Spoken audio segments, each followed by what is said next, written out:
السلام علیکم۔ بسم اللہ الرحمن الرحیم۔ شروع اللہ کے نام سے جو بڑا مہربان نہایت رحم والا ہے۔ سنا ہے زندگی امتحان لیتی ہے فراز، پر یہاں تو امتحانوں نے زندگی لے لی۔ زندہ رہنا چاہو تو موت قیامت ہے، اور مرنا چاہو تو زندگی قیامت ہے۔ زندگی کا یہ المیہ نہیں کہ جل ختم ہو جاتی ہے، بلکہ زندگی کا یہ المیہ ہے کہ ہم جینا بہت دیر سے سیکھتے ہیں۔ زندگی میں ملتا تو بہت کچھ ہے، بس ہم حساب اسی کا رکھتے ہیں جو نہ مل سکا۔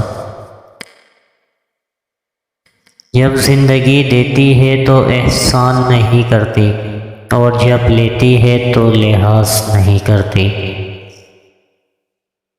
یہ عارضی زندگی در حقیقت آپ کے اخلاق کا امتحان ہے، اور اس امتحان کا سب سے بڑا میدان آپ کا اپنا گھر ہے۔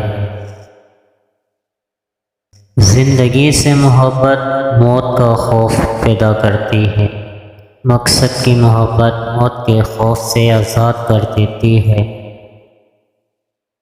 ہم ایک محدود زندگی میں لامحدود منصوبوں پر عمل کرنا چاہتے ہیں، اور یہیں سے مشکلات کا سامنا کرنا پڑتا ہے۔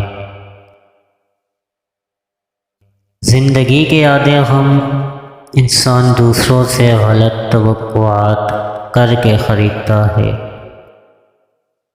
تیری زندگی کا مقصد تیرے دین کی سرفرازی، میں اسی لیے مسلمان، میں اسی لیے نمازی۔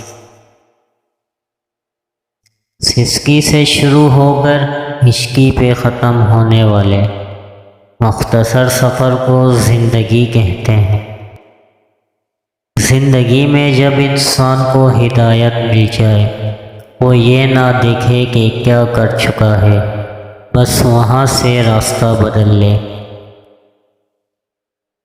زندگی میں جو چاہے حاصل کرو، اگر اتنا خیال رہے کہ تمہاری کامیابی کا راستہ لوگوں کے دلوں کو توڑتا ہوا نہ گزرے۔ جو شخص تمہاری نظروں میں تمہاری ضرورت کو سمجھ نہیں سکتا، اس سے کچھ مانگ کر خود کو شرمندہ نہ کرو۔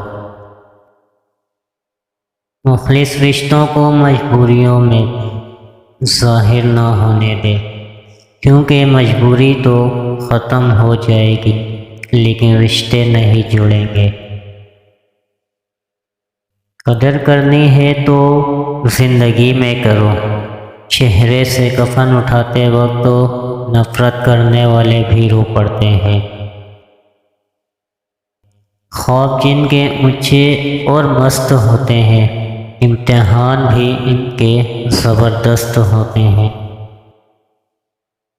جو انسان پانی سے نہاتا ہے وہ لباس بدلتا ہے، مگر جو انسان پسینے سے نہاتا ہے وہ اتہاس بدلتا ہے۔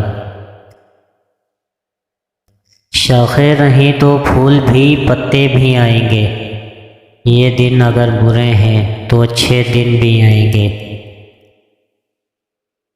اوپر اٹھنے میں وقت تو لگتا ہے، پھر چاہے سورج ہی کیوں نہ ہو دھیرے دھیرے اگتا ہے۔ کچھ نہیں ملتا اس دنیا میں محنت کے بغیر، مجھے اپنا سایہ بھی دھوپ میں جانے کے بعد ملا۔ Thanks for watching.